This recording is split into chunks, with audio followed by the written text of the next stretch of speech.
cuéntanos algo que pudiéramos decir que pudiera ser la macana que tu papá usó, no para golpearte, sino algo que él hizo que tú no quisiste pasarnos a Sebastián, a David y yo. Wow, es una pregunta impresionante. Tremendo, tremendo eso. Bienvenidos al Camino de la Vida, un espacio donde exploramos las historias, los desafíos y los triunfos que moldean nuestras vidas. Aquí conoceremos a personas de diferentes caminos, escucharemos sus puntos de vista y descubriremos cómo la fe, la experiencia y las decisiones han influido en sus trayectorias. Hoy he decidido comenzar este podcast, algo que he querido comenzar a hacer hace mucho tiempo atrás. El poder conocer muchas historias de diferentes puntos de vista y muchas de las personas que a lo mejor al principio de este podcast voy a traer son personas de las que he escuchado sus propias historias y siempre he pensado de que sería algo extraordinario poder capturar tales historias porque ayudarían a otras personas y también porque son bien interesantes. Así que en los diferentes episodios que vamos a tener en este podcast quiero traerlos, hacerles preguntas y dejar que ellos mismos sean los que nos cuenten de diferentes puntos de su vida.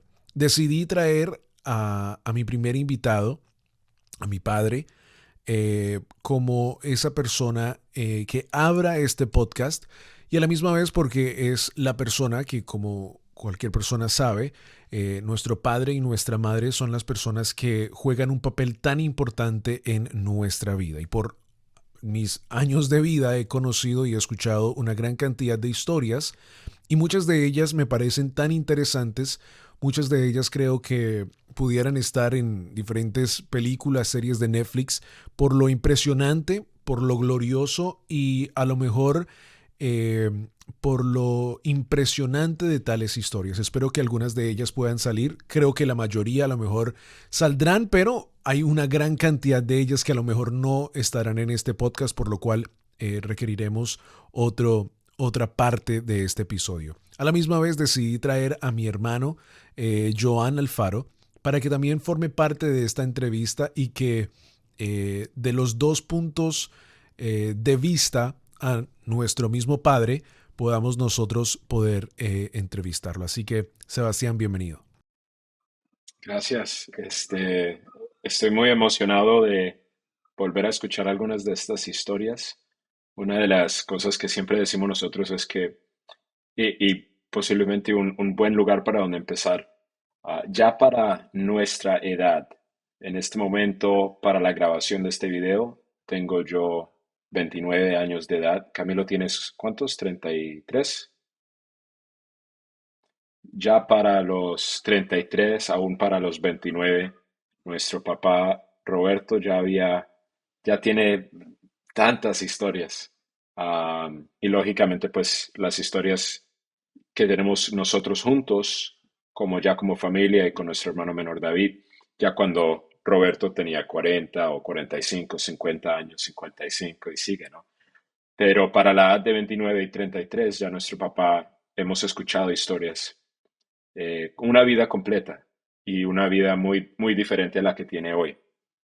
Me recuerdo muy bien que en casa, Sebastián y yo siempre nos hacíamos cosas como, especialmente cuando veíamos fotos en casa, nos hacíamos cosas como, wow, ellos tuvieron una vida completamente antes de nosotros, ¿no? Porque lo que nosotros conocemos como nuestras memorias, Sebastián y yo y David, son lo que pues nuestra mente tiene, lo que recuerda y lo que nuestra subconsciencia nos recuerda, pero ellos tuvieron toda una vida que a la misma vez hoy que estoy casado, comienzo a entender a lo mejor un poco más también de la vida, ¿no? Y por eso le coloqué a este podcast El Camino de la Vida. Porque ahora, si el Eterno permite que yo tenga hijos, pues puedo entender muy bien qué pasa antes con una pareja, con un matrimonio, justo antes de poder formar lo que ya es una familia. Pero bueno, eso sería para otro programa. Quiero traer aquí a la mesa a mi padre, Roberto Alfaro. Bienvenido, pa. Bueno, muy bien, muchísimas gracias. Un honor, un privilegio estar en esta producción con un título tan maravillosamente importante como El Camino de la Vida. Y como se trata entonces de compartir algunas cosas que han ocurrido a lo largo de la vida, ustedes empezaron haciendo el anuncio de sus años de nacimiento, sus fechas, sus edades.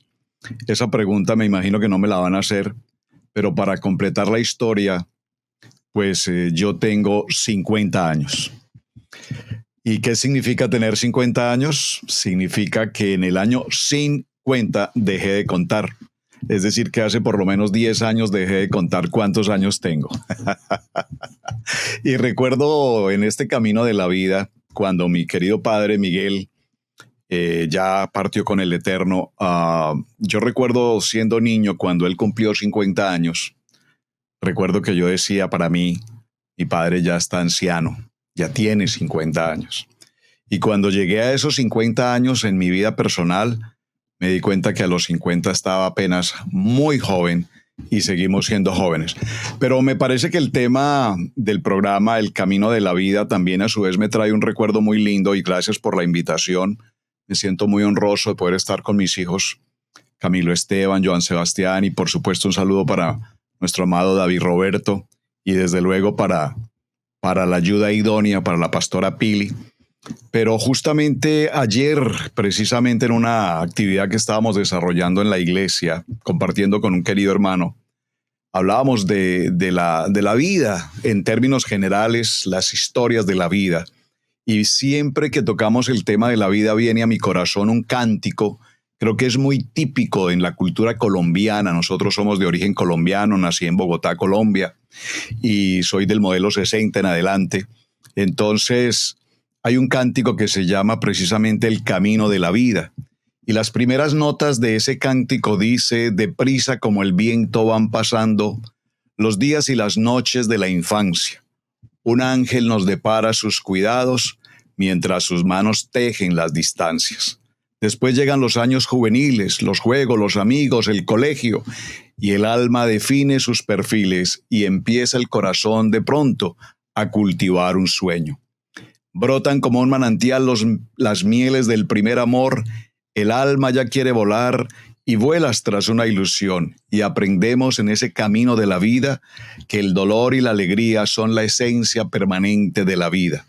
Luego, cuando formamos una familia, somos dos, luchamos por un mismo ideal, formamos un nido de amor, refugio que se llama hogar, y empezamos otra etapa del camino, un hombre y una mujer unidos por la fe y la esperanza. Los frutos de la unión que Adonai bendijo alegran el hogar con su presencia. ¿A quién se quiere más sino a los hijos, que son la prolongación de la existencia?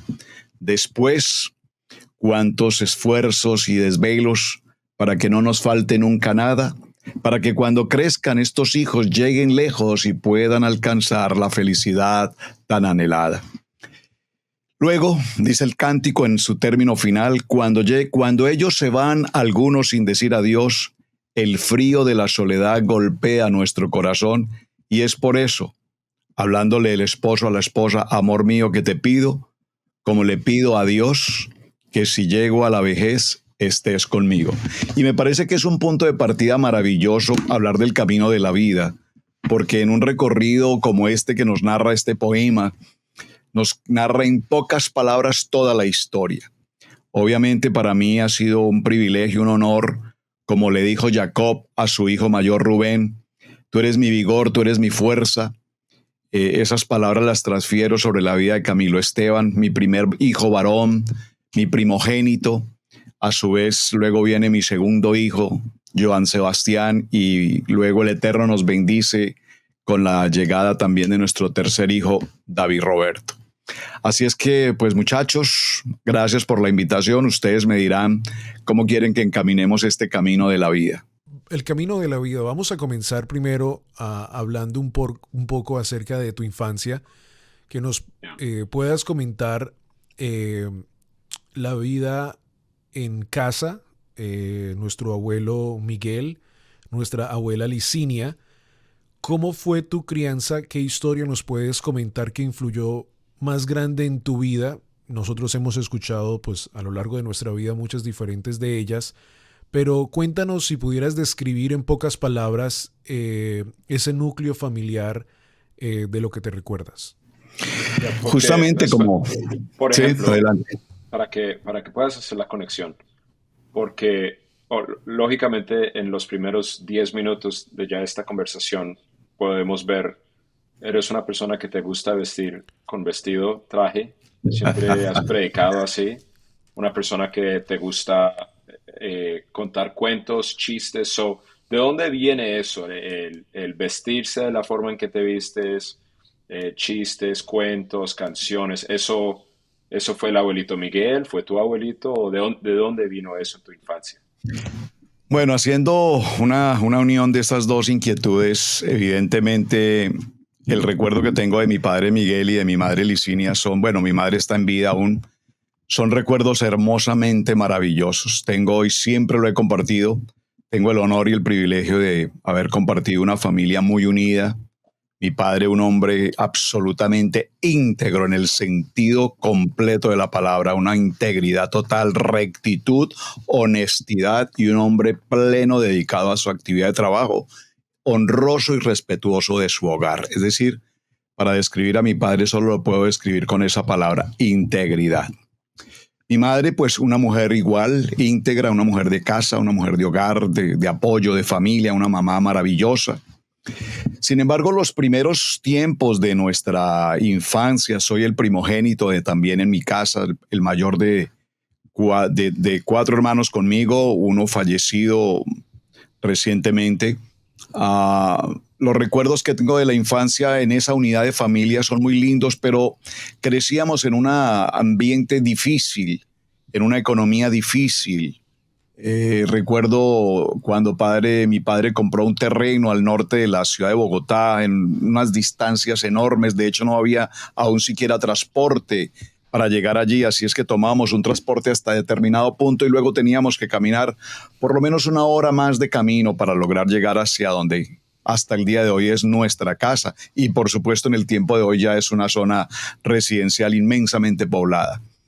Pero las primeras adversidades de la vida nos marcaron en eso, el empezar a batallar, mi padre con el anhelo de tener una propiedad, una casa, un techo. ¿Rentaban? ¿Rentaban en otro No, lugar? ya se había comprado ese terreno, precisamente antes de eso estábamos en renta en otro lugar y por eso mi padre ese anhelo de tener una propiedad, entonces se le facilitó comprar un terreno, seguramente con alguna economía, me imagino que era un costo favorable y empezar el proceso de traer los materiales de construcción. Todo era muy difícil. Empezar a construir, todos ayudábamos, papá, mamá, hermanos, todos ayudábamos, la arena, la piedra, el cemento, los bloques, los ladrillos, todos construíamos nuestra propia casa. Y empezamos viviendo todos en una misma habitación, compartíamos una habitación para todos. Y creo que eso es lo lindo, en medio de la adversidad. Yo recuerdo que siempre antes de dormir, como lo veíamos seguramente, no muchos vieron esas películas, La Casa de la Pradera, la familia Ingalls, la familia Los Waltons, en ese tiempo televisión blanco y negro. Yo recuerdo que igual nosotros antes de dormir siempre decíamos buenas noches. La oración, por favor, papá. Y papi hacía la oración, mami hacía la oración y nos hacían hacer una oración. Todos decíamos la misma oración y decíamos buenas noches. Y eso me recuerda de las historias de esas famosas historias de televisión en aquel tiempo, como La Casa de la Pradera, la familia Ingalls. Sin embargo, en medio de las dificultades, pues crecimos, el Eterno nos permitió tener siempre alimento, techo, vestido, escuela.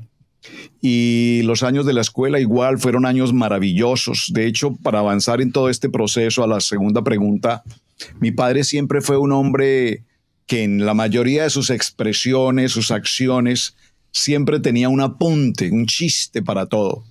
Aún recuerdo que ya estando nosotros viviendo en Estados Unidos y después de muchos años de distancia, cuando le llamaba a Colombia y él me contestaba y hablábamos sobre las distancias tan enormes de tiempo y de lugar, siempre tenía un chiste, un apunte, como por ejemplo algún día le dije, papi, espero que pronto vengas a visitarme aquí a Estados Unidos. A mi padre siempre le encantó el ciclismo, su bicicleta nunca le faltó. Entonces él me decía, estoy preparando la bicicleta porque creo que con ella atravesaré el mar hasta llegar a Estados Unidos. Y eran bromas muy interesantes, cosas como estas.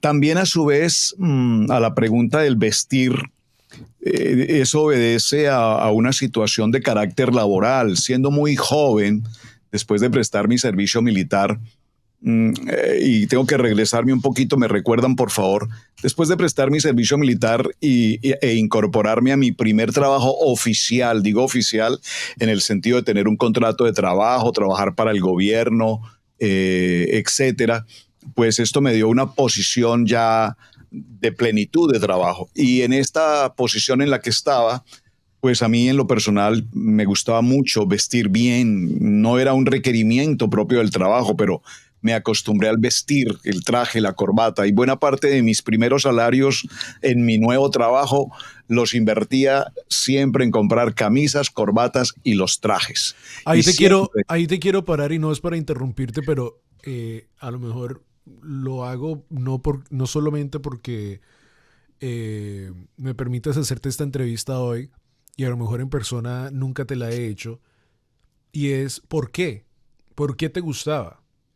bueno, siempre en el grupo de trabajo en el que permanecía en una labor con el gobierno, en una entidad de seguridad del Estado, siempre a mi alrededor habían personas, compañeros de trabajo que yo los observaba y podía ver que su manera de vestir era una manera de vestir muy, muy regular, la verdad. Yo tenía que atender reuniones permanentemente con los jueces en las cortes, asistir a diligencias con los jueces, y cuando tenía que ir acompañado con algunos de mis compañeros y yo los veía, digamos, no mejor presentados o no muy bien presentados, a mí en lo personal me incomodaba.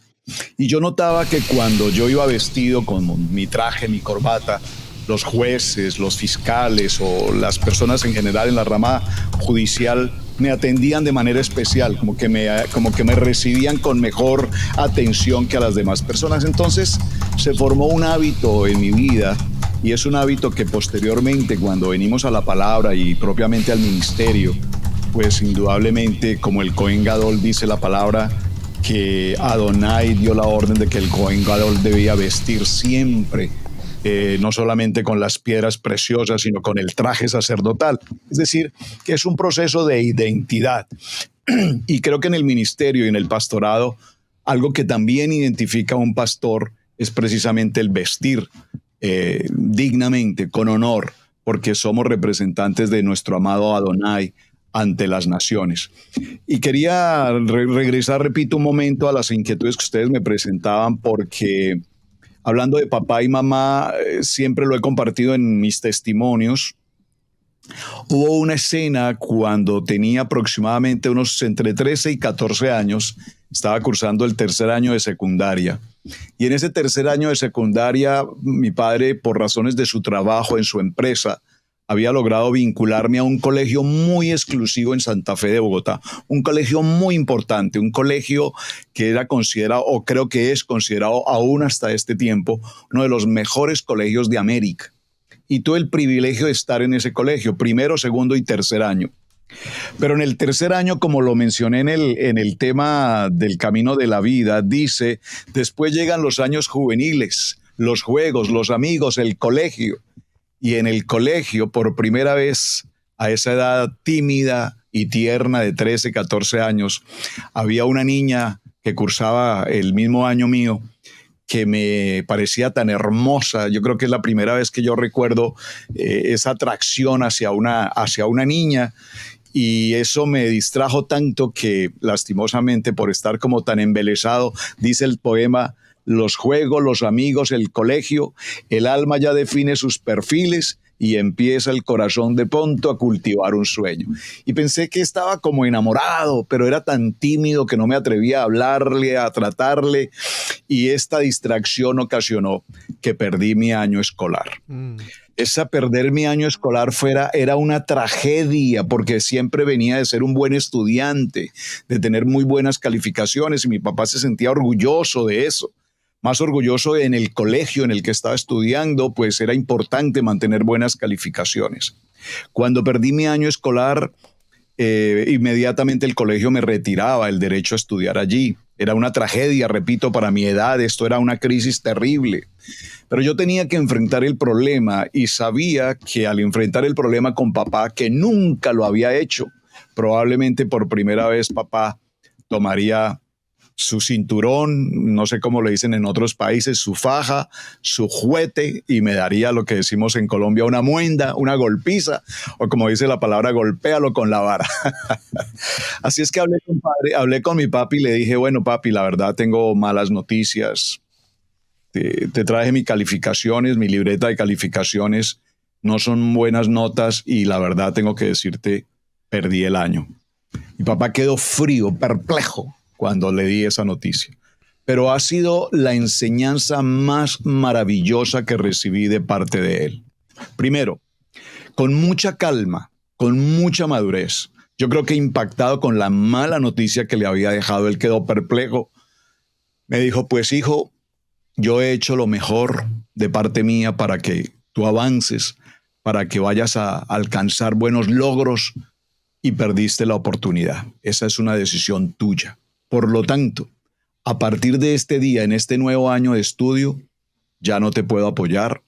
Si quieres seguir estudiando, tienes que buscar un colegio, tienes que pagar tu matrícula, tendrás que pagar tus uniformes, comprar tus libros y si quieres seguir estudiando a partir de hoy, lo tienes que hacer por tu propia cuenta. Ese fue, entre comillas, el castigo que papá me dio. Pero ese castigo, como dice la palabra, todas las cosas ayudan para bien. Ese castigo se convirtió en mi vida personal, en el modelo y en el ejemplo más maravilloso que mi padre me dio. ¿Por qué? Porque primero no necesitó castigarme. Segundo, me dio una respuesta con mucha madurez y me dijo, a partir de ahora, encárgate de tus asuntos. Si realmente quieres salir adelante y quieres estudiar, será tu responsabilidad. Es decir, que me delegó esa función a esa edad de 13, 14 años. Inmediatamente busqué trabajo y pues no puedo entrar en todos los detalles de todo lo que tuve que hacer, desde pelar cebolla, lavar platos, hacer muchas cosas de trabajos casuales. Y empecé entonces a esa edad a tener ingresos. Empecé a tener ingresos, me empezó a ir muy bien en los trabajos que hacía, tenía que trabajar muchos días, sábados, domingos, incluso tiempos de celebración, de cumpleaños, de festividades, todos los días tenía que trabajar. Pero empecé a tener mis ingresos y además aprendí en aquel tiempo, siendo un niño, aprendí algo maravilloso y es a tener ahorros. Y de hecho a tener ahorros, porque Adonai, digo, el Padre Eterno me permitió como hijo concederle a mi querida mamita un sueño que ella tenía. No teníamos en nuestra casa una sala, la típica sala de nuestros muebles. Y yo recuerdo que con mis primeros ahorros, cuando tuve una capacidad de ahorro, yo le dije a mi mamita linda, mami, lo que tú quieres es una sala, vamos a ir hoy a un lugar y quiero que escojas la que te guste, te la quiero regalar. Esa sala hasta el día de hoy está presente. Hace unos días que estuve en Colombia, tuve el honor de sentarme en aquella misma sala que fue mi primer regalo de niño con mis propios ahorros con los cuales pude bendecir a mamá. Ahí, ¿cuántos años tenías en ese 13, tiempo? 14 años. Ya trabajando. Lógicamente nosotros ya te conocemos un poco de bueno, bastante de la trayectoria. Y mencionaste ya lo que era la escuela legal, cuando estabas hablando de los trajes, los jueces, etc. Pero la gente que no sabe tu historia, a la edad de 13 ya estás trabajando para ti mismo. No creo que dijiste en qué se ocupaba tu papá y tu mamá, qué era la Bueno, ocupación de ellos. mi padre todo su tiempo, la mayoría de su vida, trabajó para una empresa textil casi por 35 años y mami siempre fue mujer de casa. Su Ok. trabajo fue siempre en casa. Y entonces, pues lógicamente, creo que lo has mencionado, se ha mencionado ahora, entraste al ejército. ¿Cómo es la trayectoria o sea, estás viviendo esta vida ya empresario, hijo, y eres primogénito? No creo que mencionamos eso tampoco. Sí, Eres el primogénito, sí. mayor de los hermanos y de tu hermana. Y entonces vas al ejército. ¿cuánto tiempo ahí llegas después a trabajar en el DAS, la escuela legal, abogado? Como en 2 minutos. Sí, termino mi jornada de la secundaria, lo que aquí llamamos el high school, sobre los 16 a 17 años aproximadamente. Terminé, gloria al Eterno, con una muy buena calificación, mi secundaria. Eso fue un éxito, una bendición enorme. Allí en Colombia, en aquel tiempo, supongo que hoy pasa lo mismo, terminando el servicio de la escuela, se hace necesario presentarse para el servicio militar. Y aquí hay una anécdota muy interesante porque son miles de jóvenes que terminan la graduación como el high school, igual que en Estados Unidos. Miles de jóvenes se gradúan para la misma fecha y todos debemos presentarnos en un centro de acopio del ejército para efectos de quienes prestan servicio o quienes no. Los que van a prestar servicio militar estarán durante un periodo de 1 año si terminó su secundaria. Si no terminó su secundaria, creo que el periodo son 18 meses o algo así.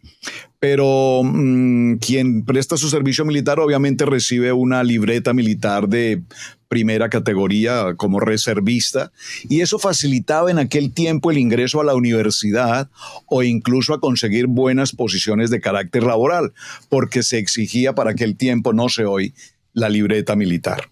Pero la historia interesante es que yo me presento en la brigada principal en Bogotá y habían miles de jóvenes, nos hacían un examen médico y terminado el examen médico el encargado decía si eras apto o no de prestar ese servicio militar.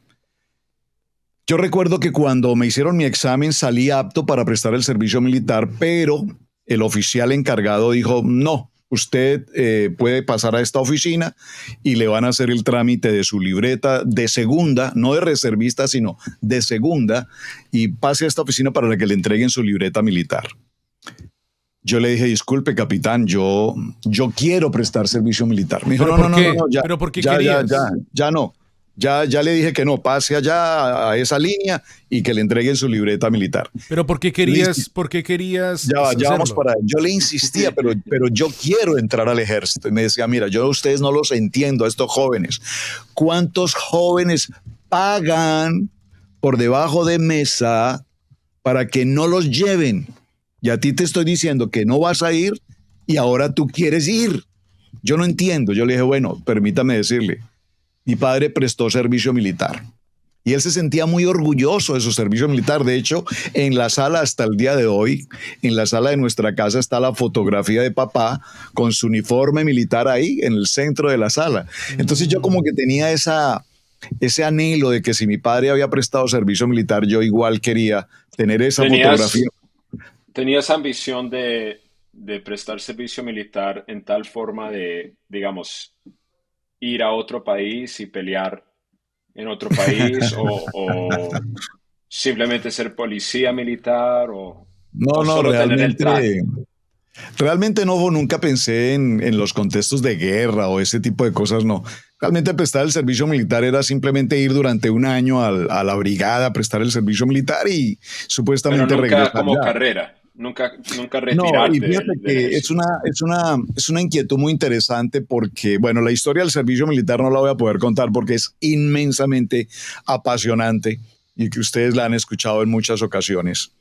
Pero empecé una vida militar muy difícil. Yo recuerdo que cuando me enviaron hacia aquella oficina, y debo confesarlo como desobediente, que a cambio de ir hacia la oficina tomé otra ruta y me dirigí hacia el patio de transportes donde había una línea de buses inmensas, no sé, 50, 60 buses, y cada vez que aprobaban a un soldado o a una persona para prestar el servicio militar, los enviaban hacia un bus, debían subir a un bus, ese bus los llevaría hacia alguna ruta en Colombia. Y yo recuerdo que a cambio de ir hacia la oficina, lo que hice fue tomar otra ruta, dirigirme al patio de transportes y subirme a alguno de esos buses al que encontré en el camino. Me subí a ese bus, el bus salió sobre las 7, 8 de la noche, viajamos aproximadamente 4 horas, yo no tenía la menor idea hacia qué ruta íbamos, no conocía absolutamente a nadie de todos los que estábamos en ese bus, un promedio de 50 personas. Para la medianoche, 1 de la mañana, algunos de los jóvenes que estaban allí conmigo decían: oh, llegamos a Villavicencio, Villavicencio, la puerta del llano. Y cuando yo escucho Villavicencio, para mí fue una alegría enorme, porque tengo una afición muy especial por el llano, por los llanos orientales, por la cultura de los llanos orientales, por la música del arpa en los llanos orientales. Por lo tanto, cuando yo supe que estaba en Villavicencio, para mí eso fue un momento glorioso. Nunca había tenido la oportunidad de visitar estas tierras, y entrar a Villavicencio para mí fue un regalo directamente del Padre. Así es que a la 1 de la mañana bajamos, descendimos de ese bus, nos hicieron formar en orden de estatura, y en orden de estatura quedamos los dos últimos. Nos hicieron numerar de uno en adelante: 47, 48, 49, 50 y 51. Entonces el capitán dijo: no, un momento, contaron mal, deben ser 50. Repitan el conteo: 1, 2, 3, 47, 48, 49, 50, 51. Sobra uno. Yo sabía que el que estaba sobrando era yo, porque yo no estaba en esa lista. Sin embargo, yo era el número 50, la persona que seguía, que tenía tal vez medio centímetro más bajito que yo, era el 51. Entonces el capitán dijo: el número 51 sale de la fila y se regresa en ese mismo bus. Ahora mismo usted se va para Bogotá. Me acuerdo que se llamaba también Roberto, este hombre, este joven, muy querida persona. Y le dijo: capitán, lo siento mucho, yo no me regreso a Bogotá, yo quiero prestar servicio militar. Dijo: bueno, no, muy bien, el 50, entonces el 50 se regresa. Yo le dije: capitán, lo siento mucho, yo tampoco me regreso, yo quiero prestar servicio militar. Dijo: bueno, por ahora dejemos los 51, que eso en 2 semanas todos se quieren ir de aquí, no hay problema. Pues en esa historia presté mi servicio militar en situaciones difíciles, en el sentido de familia. Los fines de semana llegaban las familias de Bogotá a visitar a sus hijos. Venían las familias, amigos, a visitar a sus hijos, a los soldados. Y la verdad, yo pasé más de 3 meses que nunca tuve la oportunidad de tener una visita. No porque mi papá no quisiera, o mamá no quisiera, o mis hermanos no quisieran, pero por las distancias. En aquel tiempo ir hasta Villavicencio no era muy fácil como puede ser hoy. Y tal vez un poco la parte económica también. Tenía compañeros míos en el ejército que eran hijos de ministros, de alcaldes, de gobernadores, de gente de mucha relevancia, y pues para ellos les era seguramente mucho más fácil. Sin embargo, aprendí a compartir con muchas de esas familias, recibí el cariño de mucha gente.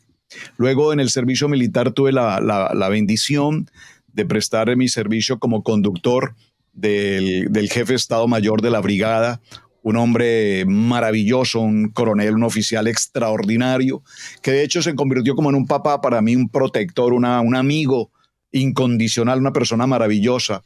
Y eso me facilitó prestar un año de servicio militar con muchos privilegios, con buena comodidad. Y a lo que mencionabas hace un momento, cuando se terminó mi año del servicio militar, tuve la bendición, el honor de ser elegido para una beca con la cual yo podía continuar mi carrera militar como oficial del ejército. Esa beca no era fácil lograrla, habían solamente 3 becas, y dentro de esas 3 becas tuve el privilegio de recibir una beca para quedarme permanentemente prestando mi carrera como oficial del ejército. Sin embargo, no era mi sueño. A la pregunta de ustedes, no era mi sueño. Yo nunca soñé ser un militar, nunca soñé formar una línea de vida militar. Así es que hablé con el coronel amigo y le dije: la verdad, coronel, yo le agradezco enormemente este privilegio y esta bendición, pero realmente mi expectativa no es ser un militar. Para aquel tiempo realmente mi sueño, en esa edad de 20, 18, 19 años, mi sueño era entrar a la universidad y estudiar mi carrera como periodista. Ese fue mi primer sueño, ya a nivel académico, ser un periodista. Sin embargo, regresé a Bogotá. Se hizo difícil. En ese tiempo, básicamente habían, creo, 2 universidades que permitían la carrera de periodismo, y dentro de las 2 universidades los costos eran extremadamente altos. Y lastimosamente me presenté en las 2 universidades, aprobé los exámenes de admisión, pero lo que no pude pagar fue los costos de los semestres para estudiar la carrera de periodismo. Entonces viene un proceso de frustración. Ya tengo mi libreta militar de reservista, ya tengo una carrera definida que quiero desarrollar y sin embargo no lo pude hacer. Entonces quedé como en un vacío que no tenía ni trabajo ni una oportunidad de estudio y no sabía qué otra cosa iba a hacer en mi vida. Antes de movernos al siguiente punto y para poder cerrar diferentes capítulos que has abierto, y sé que hay una gran cantidad de otras historias, justo como lo dijiste en el servicio militar, ¿tú crees que el que tu familia no haya tenido las finanzas necesarias te empujaron, te hicieron mejor o sentías que estabas frustrado desde muy temprana edad? Wow, es una pregunta impresionante. Tremendo, tremendo. Eso me mueve profundamente mi corazón porque realmente durante muchos años crecí con dolor en ese sentido. ¿Por qué? Realmente, repito, mi padre hizo un gran esfuerzo en la construcción de la casa y yo recuerdo que estando en el colegio, como estudiaba en un colegio de cierta posición económica, pues cuando visitaba las casas de mis compañeros de colegio eran mansiones, casas de lujo, y no era mi caso. Entonces esas diferencias te generan frustración. Para darles un ejemplo, y sé que esto suena tremendo, pero ustedes o hijos tienen el privilegio de comprarse una marca de tenis, la que ustedes gustan, unas zapatillas para el deporte, de marca, y las compran. Es decir, no es como tan complicado adquirirlas. Pero en mi tiempo, cuando surgió, recuerdo que en televisión promocionaban una marca de tenis deportivos, zapatos tenis de deporte, una marca. Y yo soñaba con ese par de tenis, como cualquier niño tener un sueño. Y sin embargo pasaron 1, 2 o 3 años soñando tener ese tipo de zapatos y no lo logré hasta cuando logré mi trabajo y a hoy tuve mis ahorros y pude comprar mi propio par de zapatos, lo que quería. Entonces, evidentemente, en medio de la situación tan difícil, pues de verdad y lo repito, gracias a mi padre, que nos enseñó desde muy niños a trabajar, a esforzarnos, a ser organizados, disciplinados, establecidos. Creo que esa situación de crisis, en medio de lo difícil que fue, también se convirtió en la mejor herramienta de mi vida. ¿Qué te enseñó? Porque eso me llevó a tener retos, a buscar alternativas, a querer vestir bien, a querer vivir bien, a tener ciertas comodidades. Siempre recuerdo que de toda mi familia fui de los primeros en comprar un carro, ya a la edad de 21 años, algo así. Compré mi primer carro y eso fue una fuerza, fue una motivación, porque para ese tiempo, repito, personas de mi edad, 20, 21, 22 años, difícilmente un joven de 22 años podría tener de su propia autonomía un vehículo. Entonces esos retos, esas oportunidades fueron maravillosas. En una palabra, solo en una palabra, describe a tu papá Miguel. No, ya la mencionamos, Pero en una palabra, repítelo. Esforzado, valiente, íntegro. Absolutamente. Esforzado y valiente. Esforzado y valiente. Creo que ahí está el punto de que ya para la edad de 2021 has vivido realmente una vida completa y no es ni un tercero de la siguiente etapa de trabajar en el mundo secular en Colombia, que pues no sé si nos alcanza el tiempo hoy, pero realmente durante el principio, durante el reino, digamos, de Pablo Escobar en Colombia, que es una de las primeras cosas que cualquier persona piensa cuando escucha la palabra Colombia. Y después ya esta segunda o tercera parte de tu vida, que ya ha sido lo que es el ministerio. ah, entonces, esta es la pregunta que te quiero hacer. Ya tienes 20 años, has comprado carro, te has esforzado, prestado servicio militar, has hecho a tu padre orgulloso. Mencionaste que tu familia oraba en la noche antes de dormir. Cuéntanos un poco de la fe, de tu crecimiento, o sea, la teología, la religión de tu familia. Y en todo este tiempo, digamos, tienes 16 años, tienes 18 años, 20 años, eh, el mundo te estaba jalando, había droga, alcohol. ¿Dónde estaba tu alma en todo este proceso? ¿Quieres ser un gran hombre? ¿Cómo te estaba afectando el mundo y dónde estaba tu fe? Claro, tremendo. Mira, definitivamente siempre la función de un papá, y atención padres de familia, lo hemos enseñado y lo hemos compartido en tantas ocasiones por el testimonio personal. Para aquellos tiempos, cuando empezaba ese mover de las drogas, se usaba la marihuana, pero empezó el tiempo de la cocaína, era lo que tú mencionabas, el tiempo de estos hombres de la mafia. La cocaína empezó a tener una fuerza enorme, los jóvenes empezaron los temas de la adicción, se veía ya la problemática social con estas drogas. Y yo recuerdo que papá muy puntualmente nos reuníamos en casa para cenar y papá decía, hijos, por favor, por favor, por favor, nunca ustedes se acerquen a algo que se llame droga, manténganse apartados completamente, eso no, eso va a dañar la vida, eso no es para nosotros. O sea, él nos insistía mucho frente a esto y lo menciono puntualmente porque justamente cuando presté el servicio militar, pues compartí con muchos jóvenes, no solamente llaneros, sino bogotanos, que lastimosamente en las horas de la noche en el ejército lo que hacían era consumir droga. Y eran mis amigos, mis compañeros con los que compartía todo el tiempo y en muchas ocasiones seguramente hubo la insinuación, mira, solo pruébalo, solo pruébalo, solo pruébalo, a ver qué te parece, solo pruébalo. Y para la gloria del Eterno, yo creo que cada vez que alguien me decía, solo pruébalo, inmediatamente venía la voz de mi papá. Nunca, jamás toques una cosa que se llame droga. Y eso me mantuvo ahí, o sea, ese respeto, esa honra por papá. Aún mucho más adelante en la actividad laboral que tuve como parte del Ministerio de Seguridad del Estado, pues participé en muchas actividades que tuvieron que ver justamente con estos temas de drogas, incautación de drogas, allanamientos y muchas circunstancias. Y pasaron por nuestras manos desde el punto de vista jurídico, desde el punto de vista judicial, miles de kilos de droga. Y yo recuerdo que aún personas se acercaban y con el deseo de establecer si era droga o no, primero la probaban. Yo les decía, pero ¿qué necesidad tienen de probarla si para eso hay reactivos especiales? ¿Usted sabe para qué es este reactivo? Este reactivo llamado el reactivo de Longe, usted solamente lo coloca aquí y si mancha en tonalidad azul, es droga, usted no necesita probarla. O sea que como que buscaban la excusa para hacerlo.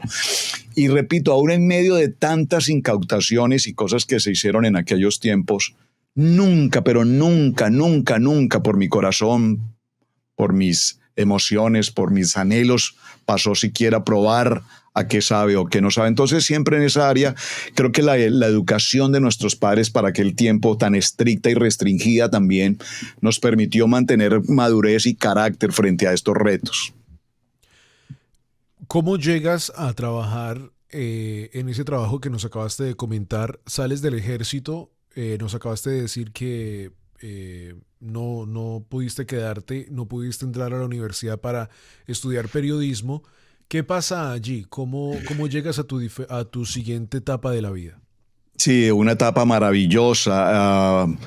Estoy recién egresado del ejército, estoy totalmente desconectado, no sé, no hay escuela, no hay trabajo, no hay visión con la universidad, no hay economía, las cosas se cruzan, parece que todo está encerrado, no hay formas.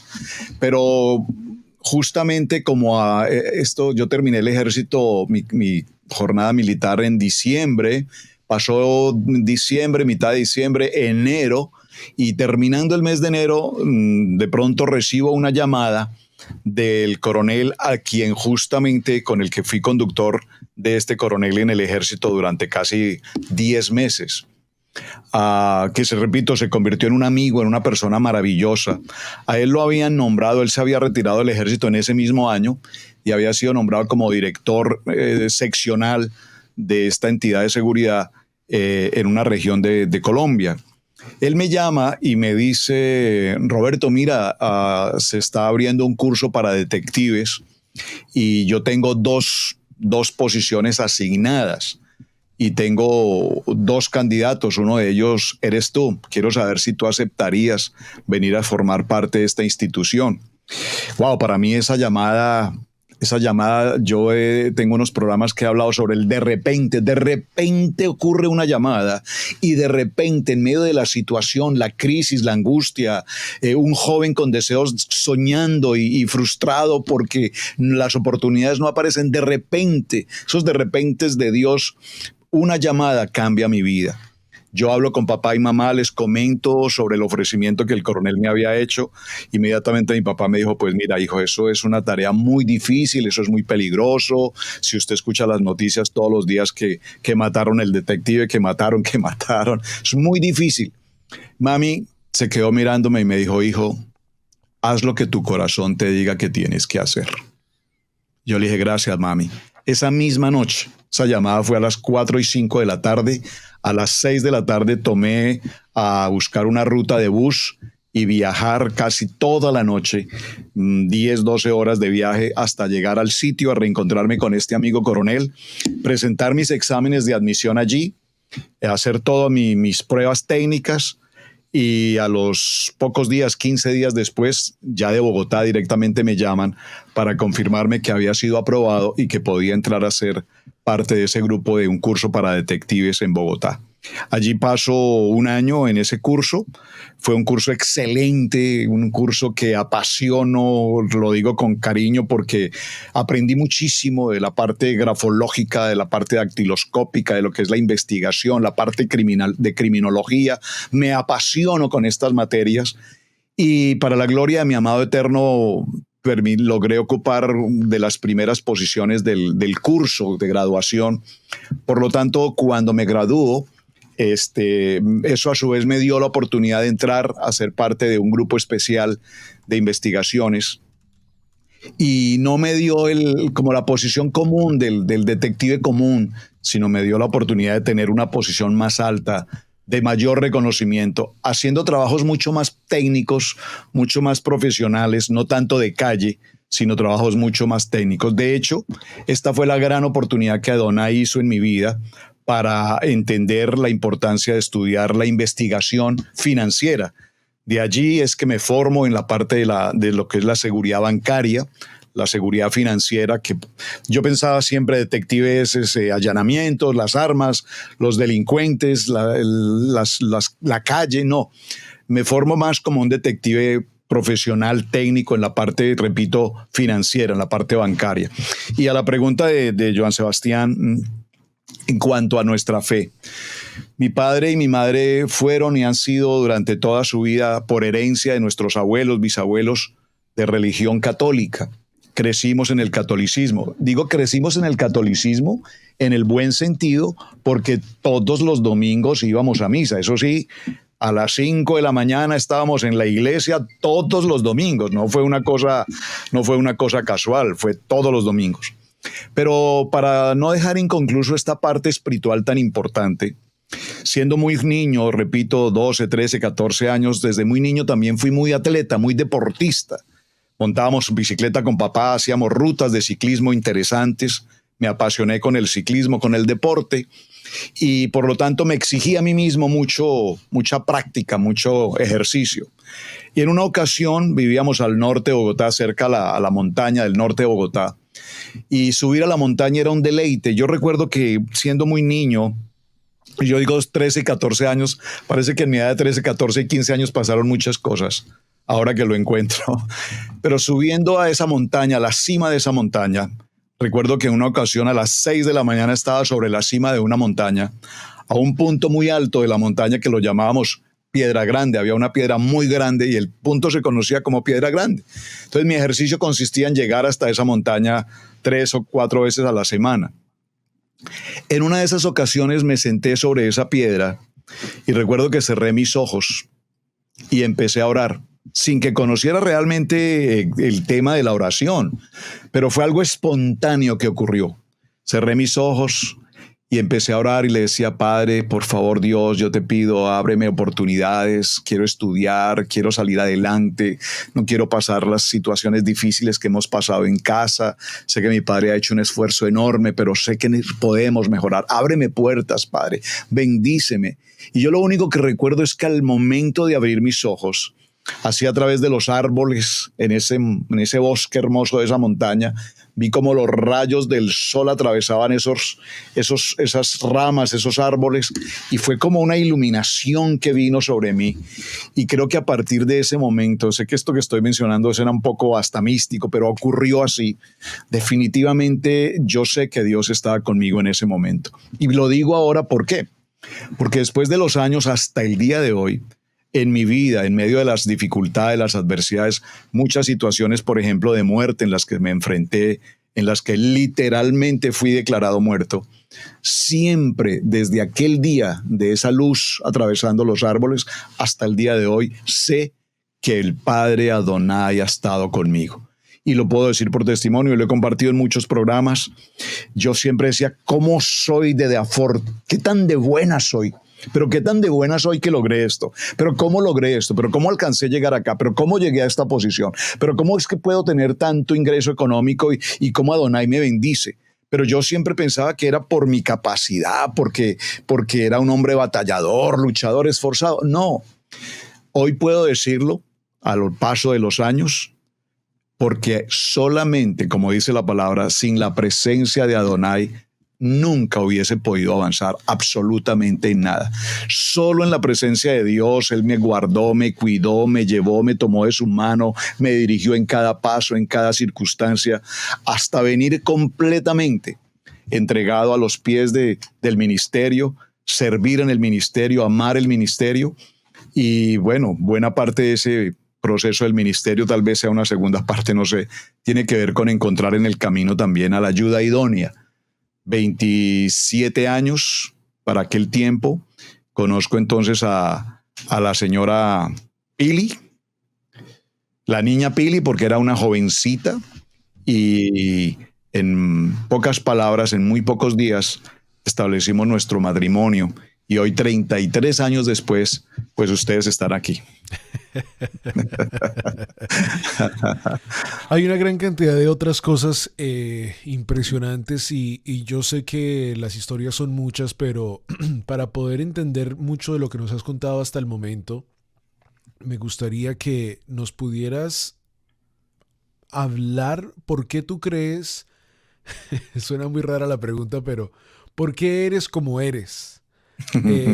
A lo mejor esa pregunta suena un poco ilógica, pero creo que eso fue lo que te llevó a ser la persona que eras, porque a lo mejor muchas personas se pueden acostumbrar a su estilo de vida, dicen, ok, mi papá y mi mamá no me pueden dar la vida que yo creo que tengo que tener, eh, pero me voy a acostumbrar a esto. Tú decidiste salir adelante, decidiste subir a una montaña.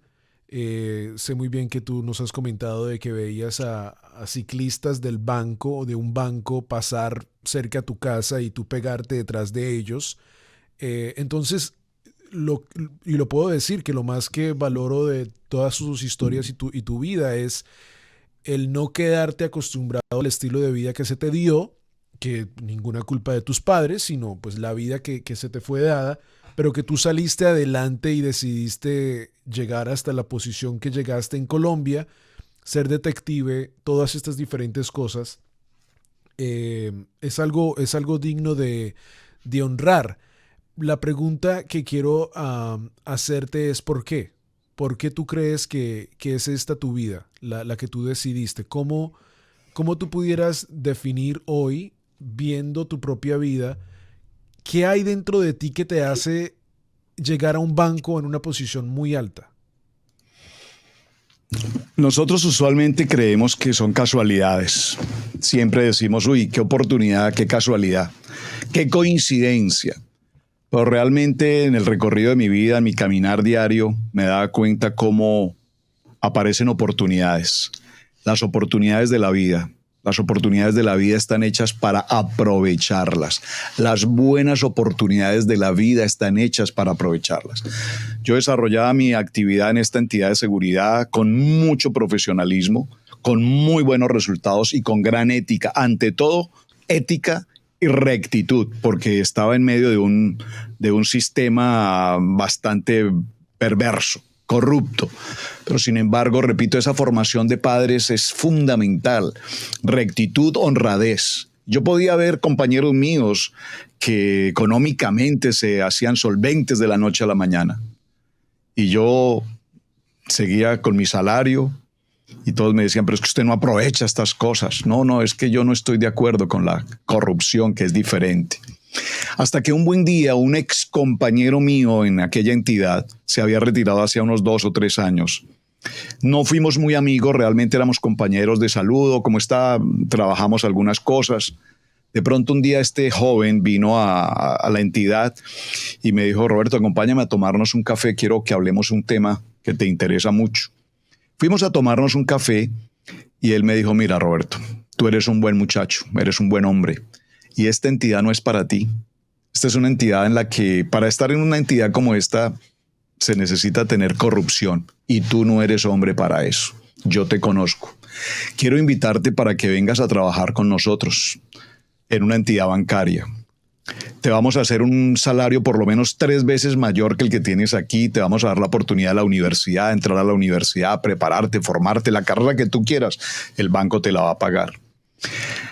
Con todo el ofrecimiento que este joven me hizo, yo simplemente le dije, no, te agradezco mucho la invitación, pero no me interesa porque yo me siento muy bien acá, o sea, yo amo mi trabajo, amo mi profesión, esto que hago acá lo hago con gusto, me agrada mi trabajo, mi profesión, quería hacerla dignamente y de hecho así lo hacía, pero a su vez yo sabía que había un ambiente muy difícil.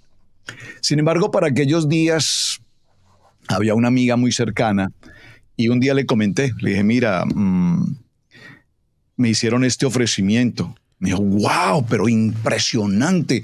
Y tú dijiste que sí. Le dije, no, yo dije que no aceptaba. Me dijo, ¿cómo se te ocurre?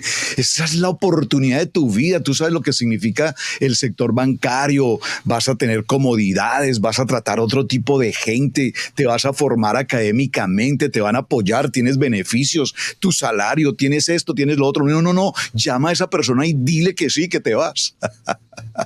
Así es que así lo hice, llamé nuevamente a esta persona y me dijo, yo sabía que me ibas a llamar, el puesto está listo, puedes venir. Y me presenté y bueno, en pocos días ya me conecté en el sector bancario y evidentemente mi vida cambió al 100%. Es decir, gente culta, gente educada, gente profesional, un trabajo de otra altura, con mucha expectativa de vida. Fue otro proyecto de vida muy interesante. Y yo le doy gracias al Eterno porque esas oportunidades que se han presentado, realmente ni siquiera yo las estaba buscando. Recuerden, me llama un coronel y me da un ofrecimiento. Ahora aparece un joven y me hace un ofrecimiento. Y cuando aproveché esas buenas oportunidades y a su vez lo hicimos de la mejor manera posible, pues las puertas se siguen abriendo. Sin embargo, pasaron los años disfrutando de esa buena tarea, entrar a la universidad. Y esto lo quiero mencionar con mucho recuerdo especial por una anécdota enorme que tengo aquí en mi corazón y la quiero dejar plasmada en esta ocasión.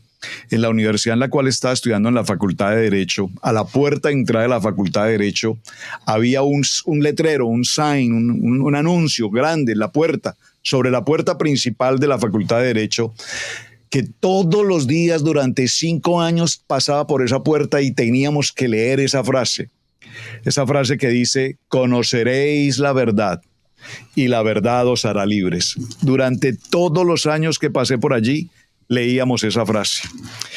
A mí me causó curiosidad la frase y empecé a preguntarle a los profesores, a la gente de la universidad, a gente que trabajaban allí por 20, por 30 años, esta frase ¿de dónde viene? ¿Quién escribió esa frase? Estaba la frase, pero no había un autor conocido. Supuse que pudo ser un gran filósofo, algún hombre muy interesante, pronunció esa frase y quedó escrita. Siempre la asocié como, claro, es la Facultad de Derecho, conoceréis la verdad y la verdad os hará libres, sí tiene que ver con el derecho. Sin embargo, cuando ya empiezo a conocer de la Biblia, cuando ya empiezo a conocer de la palabra, cuando mi vida empieza a ser transformada en mi pensamiento desde el punto de vista espiritual, tengo el privilegio por primera vez de abrir mi Biblia en el libro de Juan en el capítulo 8 y en el verso 32, y quiero leerla puntualmente, y dice, verso 31, dijo entonces Yeshua a los judíos que habían creído en él, los judíos que habían creído en él, si vosotros permaneciereis en mi palabra, seréis verdaderamente mis discípulos. Y entonces conocerán la verdad y la verdad os hará libres. Y cuando yo encuentro esa palabra de Juan 8:32, puedo decir cómo es posible que durante estos años y años y años el decano, los rectores, los maestros, los estudiantes, los trabajadores han visto esa frase y nunca ninguno de ellos ni se preguntó ni se ocupó de preguntar quién escribió esta frase. Así es que tuve el privilegio y el honor de hablar con el rector de la universidad, llevarle mi Biblia, que aquí la tengo, de hecho la traje de recuerdo, mi primer Biblia. Llevé esta primera Biblia, le mostré, le señalé y le indiqué el texto bíblico, y este rector se sorprendió y me dijo, durante toda mi vida, más de 52 años como decano, rector de la universidad, nunca nadie me había dicho que la palabra de la Facultad de Derecho es una palabra pronunciada por Jesús, Yeshua. Así es que quedó instituido que se debía colocar la cita bíblica. Hace unos días que estuve en Colombia, fui a visitar la universidad y me encontré con el letrero, con las frases escritas y en la parte inferior, Juan 8:32.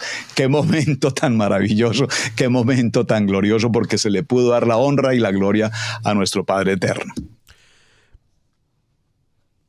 Hemos conocido una gran cantidad de tu vida, una gran cantidad que por supuesto está entre todas estas páginas que hemos abierto en el día de hoy. Y solo una última pregunta para terminar esta parte número 1 de este podcast. Una vez más, dijimos al principio, esperamos tener muchas otras partes. Cuando estabas creciendo, ¿cómo te imaginabas tener tu familia? ¿Cuál era la imagen de una familia cuando eras joven? ¿O qué querías tú? ¿O qué te imaginabas tú para tu propia familia? Porque pues puede ser que a lo mejor en tu principio no querías tener una familia, tenías un deseo de llegar arriba porque venías de un crecimiento no tan bien económico y a lo mejor ese era tu sueño. Y si sí era una familia, ¿cuál era eso que te imaginabas? Y si puedo agregar ahí, porque ya para mi edad, yo tengo 29, ya para los 29 tú, Roberto, ya tenías a Camilo como un bebé. Entonces, ¿cuál era la perspectiva para una familia y cuál era la perspectiva ya cuando Camilo nació? ¿Cómo empieza a cambiar tu entendimiento de familia? Ocurre, bueno, definitivamente siempre tendremos que partir del principio de papá y mamá. Papá y mamá nunca nos dijeron puntualmente, usted tiene que casarse, tiene que formar una familia, tiene que tener hijos, nunca. Yo creo que el solo testimonio de ellos como pareja, como matrimonio, como padres, nos dejaron en nuestro corazón la enseñanza de que algún día también formaríamos una familia.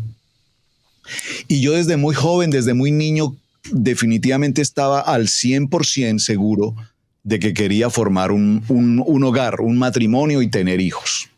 De hecho, por lo que mencioné, y no voy a contar el testimonio porque no es el momento más oportuno, digo, por el tiempo, pero cuando conocí a la pastora Pili o a la hermana Pili o a Pili, siendo ella más joven que yo, y la manera como casualmente ocurrió, como el de repente de Dios, tan pronto yo la conocí y la invité a salir y le dije, quiero hablar contigo frente a este tema, ella me dijo, no.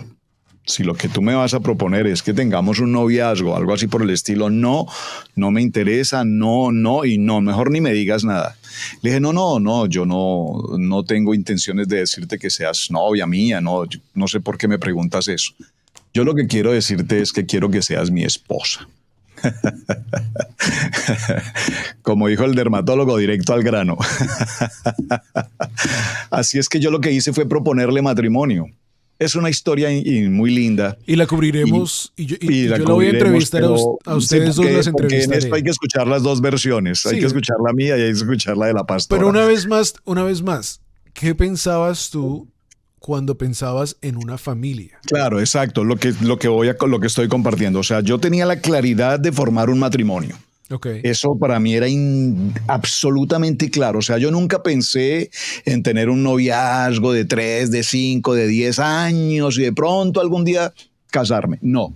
O jamás pensé en la opción mínima siquiera de irme a vivir con alguien. Nunca. Mi intención en mi corazón era formar un hogar. Yo quería un matrimonio, quería casarme y gloria al Eterno tal cual. Así lo pensé, tal cual así funcionó. Y no solamente tal cual, sino que lo más importante es definitivamente el regalo de Adonai de encontrar a la ayuda idónea, la persona que realmente es.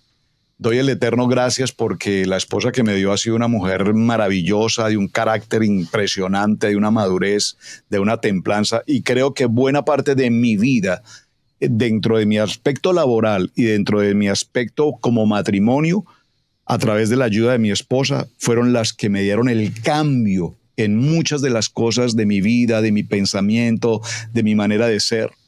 Cuando venimos a la vida espiritual, cuando entramos a la vida del ministerio, cuando entramos a la vida de la palabra, cuando recibimos a nuestro amado Yeshua en nuestro corazón, definitivamente cambia nuestra manera de pensar y cambia nuestra manera de vivir. Y lo hablo en plural, tanto para ella como para mí. Ya no somos lo mismo que éramos antes. Probablemente antes teníamos más sueños materiales, riqueza, comodidad, posición, reconocimiento. No, la palabra nos va moldeando, nos va tratando. Hicimos empresa juntos, fundamos nuestra propia empresa, crecimos económicamente, avanzamos. Creo que para ese tiempo ustedes dos nacieron en cuna de oro, gloria al Eterno, disfrutaron de una niñez solvente con todas las comodidades.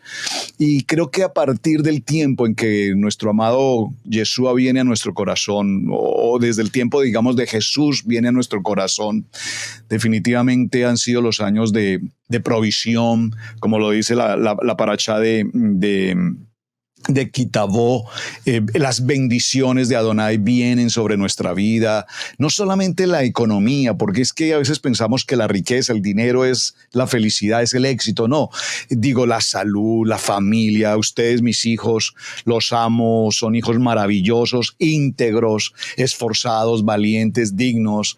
Creo que hoy Camilito ha logrado su vida como adulto, como ministro, como esposo, una esposa maravillosa. Han ido formando un hogar. Creo que Adonai los ha ido bendiciendo tanto que incluso veo como que se repite lo que Adonai hizo con nosotros, veo cómo se está repitiendo también en sus vidas.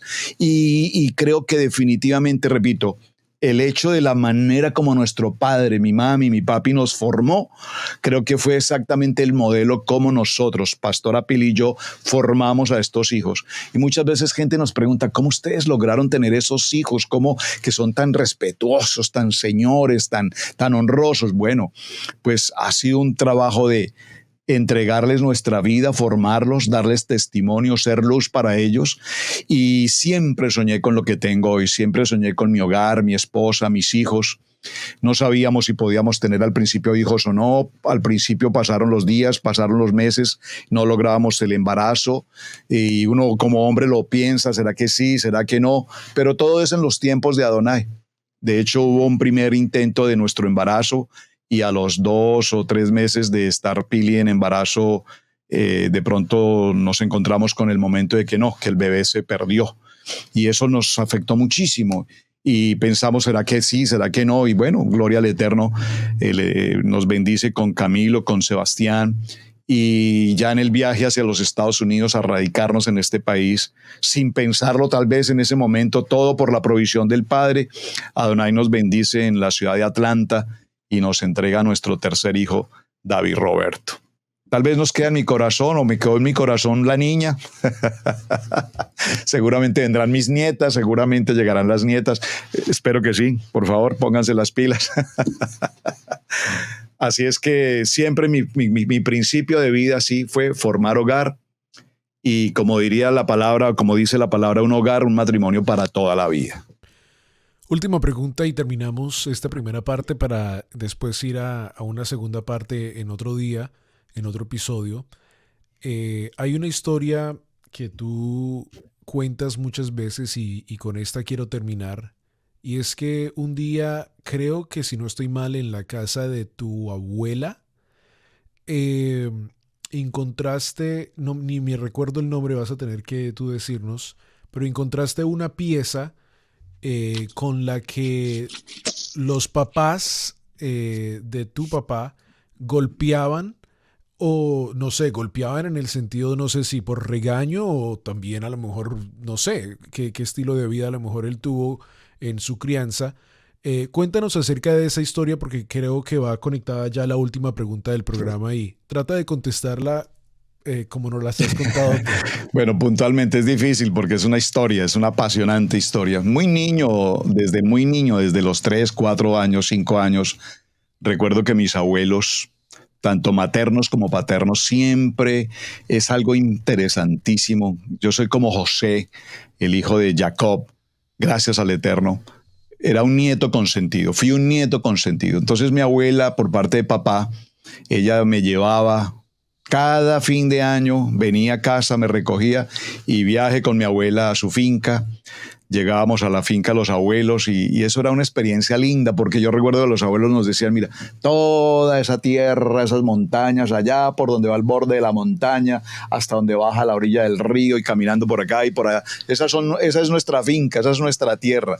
Y yo siempre decía, wow, pero estos abuelos cómo tienen una propiedad tan inmensamente grande. Pasan muchos años después, ya los abuelos han partido, ya soy una persona de, no sé, 17, 18 años, algo así, y viajo de regreso a la finca de los abuelos. Ya ellos no están, las tierras prácticamente están abandonadas, y cuando visito la casa de los abuelos, ya la casa se está cayendo, se está derribando, son casas de adobe, ya está muy descuidada la casa. De hecho, ya nadie habita allí. En aquel tiempo nadie habitaba, pues. Entonces empiezo a curiosear, a recordar. Yo recuerdo que yo me acostaba en este rincón, aquí se acostaba el abuelo, y empiezo como a mirar, a recorrer el interior de la casa. Y repentinamente en uno de las esquinas de la casa encontré una madera, más o menos de unos 80 centímetros de ancho, muy bonita, se llama una macana. La macana es una pieza que se utiliza en los telares. Antiguamente cuando se teje el telar, se cruza una macana y con eso es que se ajusta el tejido. Esa es la manera como se ajusta el tejido, una macana, un telar. Una madera preciosa, muy, muy bien elaborada, muy fina, muy bonita. Entonces yo encontré esa madera y dije, wow, qué lindo esto, cómo es, de dónde saldría esta madera tan hermosa. Y la traje para mi casa en Bogotá, la guardé en mi cuarto como un tesoro, pues porque yo sabía que era algo de los abuelos y esa madera tan fina, tan elegante, tan bonita. En una ocasión mi padre, Miguel, entró a mi cuarto. Yo había colgado esa macana en alguna de las paredes, la tenía ahí, repito, decorativa, y mi padre entró y vio esa macana y él se escalofrió terriblemente. Yo recuerdo ese momento, para él fue muy difícil y se sorprendió y me dice, pero Roberto, ¿qué hace? ¿De dónde usted sacó esto? Yo le dije, papi, eso fue cuando en una ocasión fui a la casa de los abuelos y busqué entre los escombros y la encontré y me pareció una madera muy bonita y la traje. Me dijo, le pido por favor que saque eso y lo tire inmediatamente. No quiero que eso esté aquí en la casa. No quiero que eso esté aquí en la casa. Yo le decía, pero papá, no entiendo, pero ¿qué pasa? ¿Cuál es el problema? Me dijo, no, primero quiero que saque eso de la casa. Estaba molestísimo. Pocas veces había visto a mi papá en ese tono. O sea, esa macana para mi papá era un recuerdo fatal. Yo tuve que sacarla, evidentemente, pues la puse en la calle. Creo que después la recogí y la guardé, pero la puse en la calle, cosa que él viera que ya eso no estaba en la casa. Y después un día me contó, me dijo, ellos eran 11 hermanos, 12 hermanos, y todos trabajaban en las labores del campo, menos mi papá. Mi papá trabajaba en la cocina con mi abuela.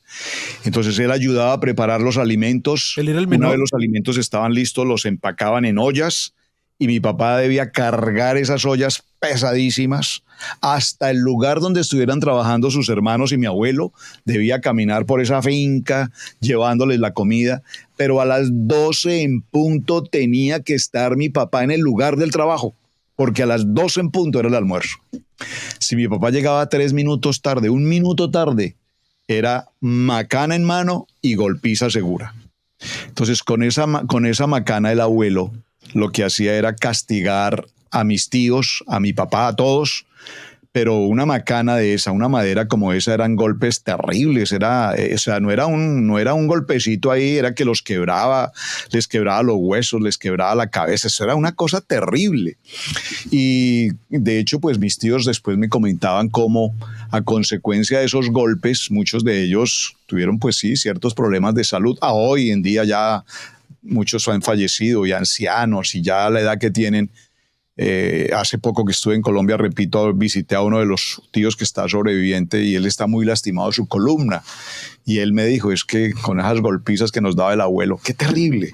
Y era la famosa macana que yo guardé, que ya definitivamente nunca supe qué pasó, porque después de que conocí la historia, realmente no quise tener más ese recuerdo y la verdad creo que decidí tirarla, pero ya decidí no continuar con esa historia en casa. Entonces, esa es la última pregunta de esta primera parte del podcast, y a lo mejor muchas personas dicen, pero ¿por qué? Que yo sepa, tu papá nunca te golpeó con esa misma macana, ¿no? no, jamás, nunca, no, es que él ni la tocó nunca, jamás. Así como él decidió no golpearte con esa misma macana, para terminar este primer episodio, cuéntanos algo que pudiéramos decir que pudiera ser la macana que tu papá usó, no para golpearte, sino algo que él hizo que tú no quisiste pasarnos a Sebastián, a David y yo. No entiendo, dame la pregunta. De la misma forma como tu papá decidió no usar una macana, como su papá la usó contra él, y no usarla contra ti, ¿qué cosa de tu papá tú no quisiste pasarnos a nosotros? A Ok, Sebastián, perfecto, sí. David y yo. Bueno, hay algo muy Para terminar interesante. la primera parte. Ajá, hay algo muy interesante y es esto, también lo he comentado en varios testimonios. Mira, mi padre fue un hombre extremadamente juicioso en su trabajo, muy trabajador. A su vez fue un hombre extremadamente juicioso en sus finanzas, muy juicioso. Mi padre era cero deudas, cero deudas, cero deudas. Por lo tanto, fue un hombre que ahorró muy bien su dinero, ahorraba. Pero aparte de que era un muy buen ahorrador, además se convirtió también en un buen prestamista. Entonces le prestaba dinero a los tíos, le prestaba dinero a los primos, le prestaba dinero a los vecinos compraban carro porque mi papá les prestaba dinero, los vecinos construían la casa porque mi papá les prestaba el dinero. Y yo le decía, pero papá, ¿por qué nosotros no tenemos un carro? No, porque ¿para qué no necesitamos carro? Aquí pasa el bus frente a la casa, yo no pago mantenimiento, aceite, gasolina, llantas, aquí pasa el bus. Entonces, como que yo no encajaba en ese pensamiento de papá. ¿Cómo es que él tiene economía y sin embargo se restringe con nosotros en muchas cosas? Esa era una batalla. Y yo recuerdo recordar los periódicos de la ciudad con las promociones de carros. Yo le decía, mira papi, están vendiendo este carro, están dando un buen precio. Y creo que hasta el día de hoy todavía sigo igual. Entonces, ¿qué hice o qué yo no he hecho que hizo papá? Mi papá tal vez, no creo que fuera un castigo. Él no nos daba ciertas economías. En casa nunca faltó nada, absolutamente nada. Pero hubiésemos podido tener mejores privilegios. Repito, por ejemplo, un vehículo. Siempre quisimos tener un vehículo en casa y nunca hubo un vehículo en casa. Ya hoy con mi tiempo como papá, yo tal vez no quiero que ustedes pasaran, nunca mi esposa y yo nunca quisimos que ustedes pasaran de pronto esas necesidades. Yo recuerdo cuando Camilo estaba para terminar su high school, que fuimos y compramos su primer carro. Igual Sebastián, fuimos y compramos su carro, igual David, fuimos y compramos su carro. Lo que hemos querido como padres, y tal vez es como mi contraposición a lo de papá, es que al contrario, que lo que nosotros podamos hacer para que ustedes tengan una vida mejor, para que estén cómodos, para que Adonai los bendiga en todo lo que tenemos que hacer. Bueno, en este país el carro no es un lujo, de hecho, aquí el carro es una necesidad. Entonces, pero hemos procurado que vivamos bien, tener una buena casa, un buen auto, un buen alimento. Gloria al Eterno. El Eterno nos permitió en su misericordia venir de Colombia para acá. Nunca estuvo en nuestros sueños, en nuestros planes. Y en este país, en medio de muchas dificultades con el idioma, con la cultura, con muchas cosas, Adonai nos ha bendecido, nos ha bendecido, nos ha bendecido. Y parte de toda esa bendición, pues ustedes, mis hijos, han recibido esa bendición. Y ahora yo veo cómo Adonai también los bendice a ustedes. De tal manera que, pues papá nunca nos pegó, nunca papá fue de golpearnos, nunca papá fue de golpearnos, pero de pronto yo crecí lastimado en el sentido de que aunque él tenía ciertas comodidades como la que yo soñaba de tener un carro en familia, nunca la logré.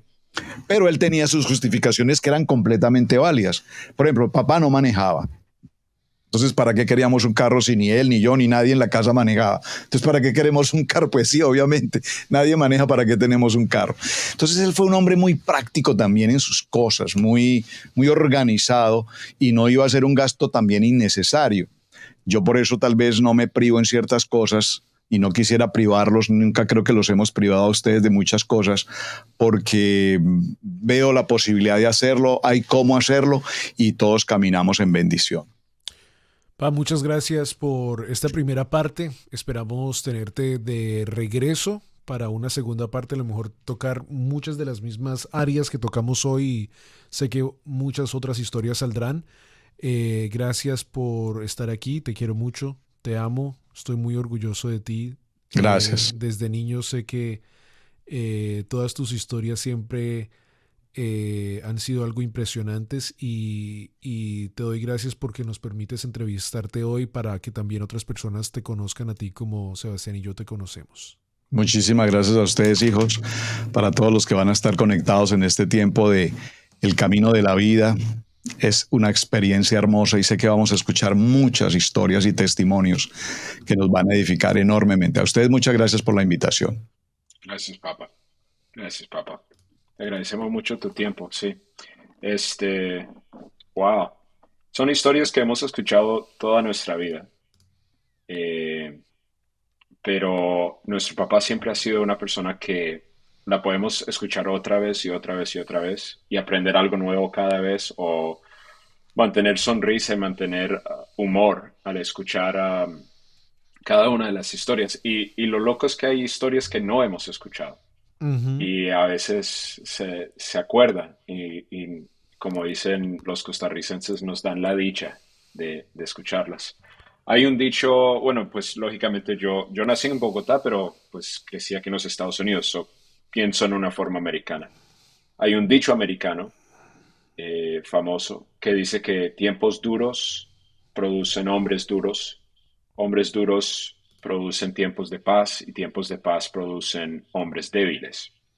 Entonces, estaba pensando mucho en eso durante el testimonio de la primera parte de la vida de nuestro papá, porque creció en tiempos duros y es muy apropiadamente correcto que hagamos dos etapas de este Ujú. podcast, porque la vida de los primeros, digamos, 30, 35 años de nuestro papá es muy diferente a la vida de los siguientes 30, 35 años. So, es tremendo cortar el episodio aquí porque la siguiente parte, como dice la Biblia, somos una nueva creación en Cristo Jesús y la vida de nuestro papá cambia mucho, aunque aún así tiene el amor por vestirse bien, por educarse, estudiar, no solo estudiar colegio, pero aún hoy en día aprender hebreo a la edad, de 50, todas esas cosas que no cambiaron en el caminar de su fe y ya pues convirtiéndose el papá que conocemos de tanto amor, de tanta risa. Lo otro que quiero decir y escuchar tu opinión, Camilo, es lo tremendo de una etapa de vida, y siempre Camilo y yo decimos esto en nuestras conversaciones, una vida sin realmente sin tarjetas de crédito, como dice nuestro papá Roberto, que sin deuda, ¿no? O sea, cómo la vida de una persona como Roberto cambia si a la juventud tiene tarjeta de crédito para comprarse el par de zapatos o el carro en vez de ir y trabajar y no tener acceso a videojuegos o teléfono o Facebook o Instagram o TikTok. Entonces tener el tiempo, claro, uno puede perder el tiempo en ese tiempo, en esa etapa también, pero no estar adicto a un teléfono o a un computador o a un show de televisión. La etapa de donde él viene en ese tiempo en Colombia lo produce a el hombre que conocemos hoy. Sí, Sebastián y yo siempre hemos hablado en diferentes pues, momentos. Somos, creo que en general somos una familia que nos gusta pensar, se pudiera decir de esa forma, nos gusta analizar, razonar la vida y en todo momento, digamos mañana, Evaluar. por ejemplo, saldremos a las montañas y sé que el radio nunca estará prendido porque siempre estaremos hablando de la misma forma como lo hicimos en el día de hoy. Siempre hemos hablado de hacer una entrevista como esta, literalmente por ahí unos, no sé, 6 7 años que venimos hablando de que un día queríamos entrevistar a nuestro padre por las diferentes historias tan interesantes y es algo con lo que siempre hemos crecido. Y una de las cosas que siempre también hemos hablado es el mover como muchas familias inmigrantes, moverse a un país completamente diferente. Siempre cuando éramos niños decíamos, wow, qué impresionante, porque como personas que crecieron en Estados Unidos, aunque sí tuvimos algunos efectos por la comunicación, para un niño es mucho más fácil el poder adaptarse a un estilo de vida completamente diferente, diría yo. Entonces siempre decíamos cosas como, wow, dejó todo atrás para que podamos nosotros tener un mejor futuro. Entonces, ese tipo de cosas y esas historias son cosas que yo creo que cada uno de mis hermanos eh, apreciaremos el resto de nuestra vida y por eso quise llevar la entrevista justo por ese mismo lado porque casi la gran mayoría de las historias de mi padre son historias de salir adelante.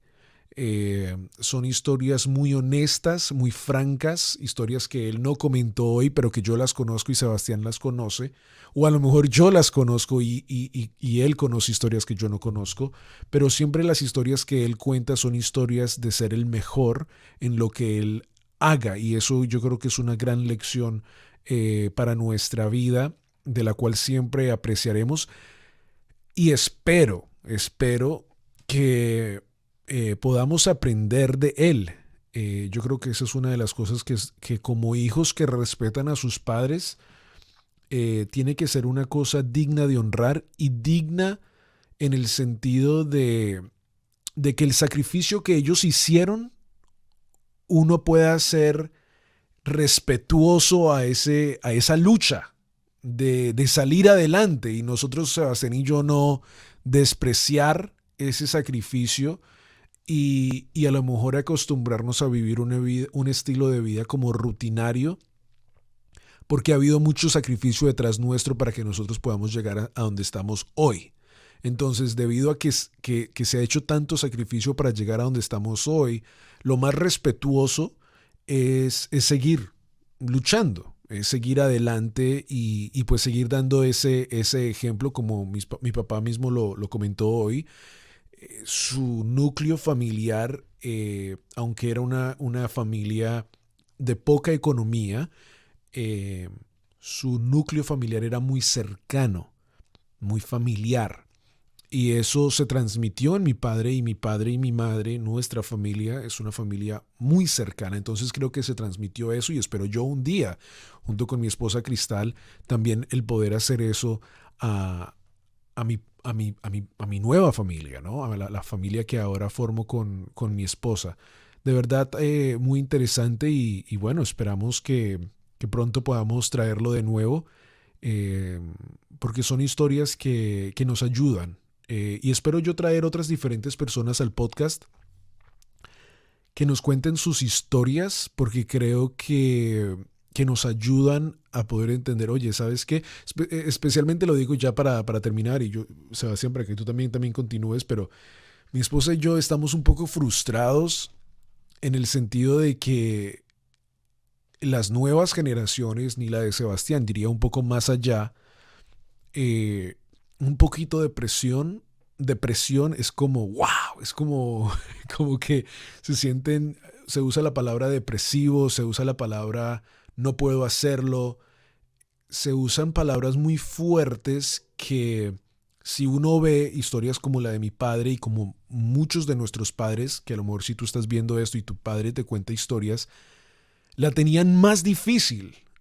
O sea, tuvieron cosas muy fuertes que sobrepasar y que en su vida nunca tuvieron la oportunidad de decir, esto es mucha presión para mí, wow, me siento depresivo, sino que no, seguían adelante y tenían que luchar porque la vida les requería que tenían que seguir adelante. Entonces es fuerte porque las nuevas generaciones usan esas palabras y mi esposa y yo siempre decimos, ¿qué pasaría, digamos, si hay una